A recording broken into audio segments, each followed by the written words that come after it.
Bonjour à tous, aujourd'hui on va réaliser ensemble une pâte à cookies neutre. Donc vous avez les ingrédients suivants, vous avez du beurre 200 g, 4 œufs qui font également 200 g. Il faut savoir qu'un œuf dans le commerce pèse en général 50 g. Mais si vous avez la chance comme moi d'avoir des œufs de différentes tailles, il faudra les casser et surtout les peser. Dans le cas présent, pour les 200 g d'œufs, il nous a fallu, nous, 6 œufs. Donc on est bien loin du standard du commerce. À ces œufs, il faudra rajouter de la farine, 400 g, 350 g de sucre, un sachet de levure chimique, un petit peu de sel de Camargue si vous le désirez, pour obtenir une touche légèrement salée, un sachet de vanille, alors soit vanille en poudre, soit sucre vanillé. Et une fois que cette pâte sera réalisée, on pourra la diviser en 4 boudins, comme il est le cas ici.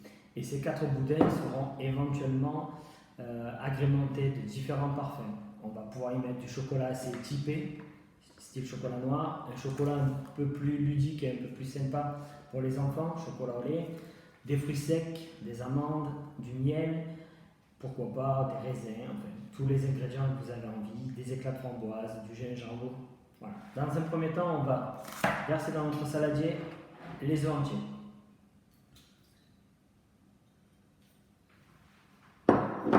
À ces œufs, on va y ajouter le sucre.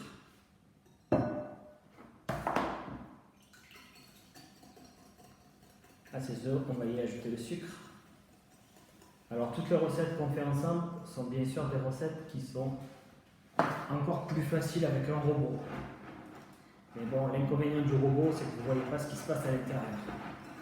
Donc on va y ajouter le sucre.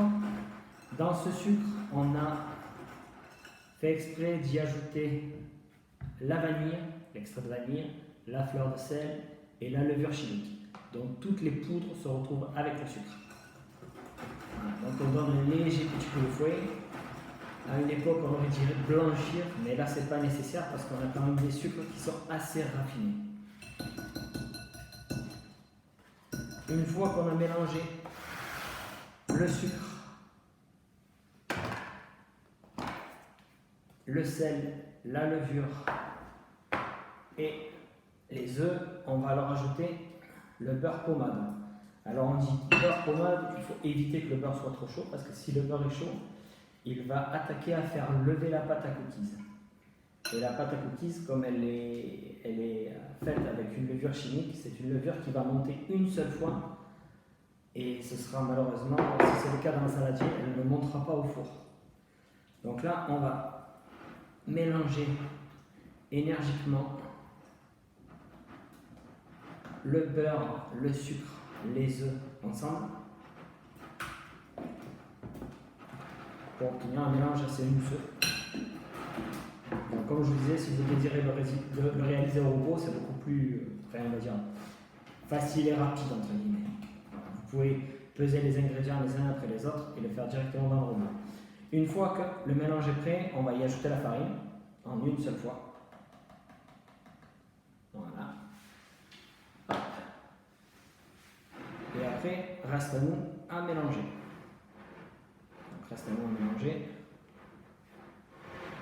Toujours de l'extérieur vers le centre, dans un premier temps.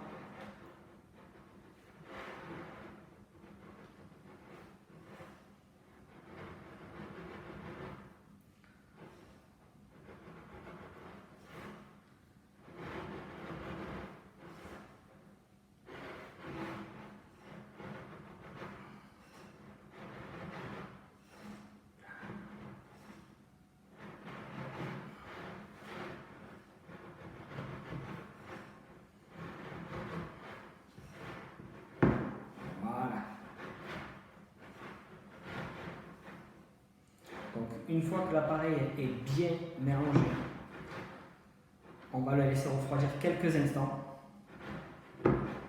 Une fois l'appareil refroidi, on réalisera 4 masses différentes qu'on va séparer et qu'on agrémentera chacune de choses différentes. Donc, dans un premier temps, une masse qui peut être faite à base de chocolat noir, l'autre à base de chocolat au lait, l'autre éventuellement avec des zestes de gingembre ou de citron, et la dernière avec des fruits secs. Une fois ces masses passées au frigidaire une demi-journée, on pourra sans problème les ressortir du frigo et découper des petites tranches de cookies à différents parfums qu'on pourra cuire chaque jour. Donc chaque jour, vous pouvez cuire 2 cookies chocolat, 2 cookies gingembre, 2 cookies au citron, et ainsi de suite. Je vous souhaite de passer une agréable soirée et je vous dis à très vite.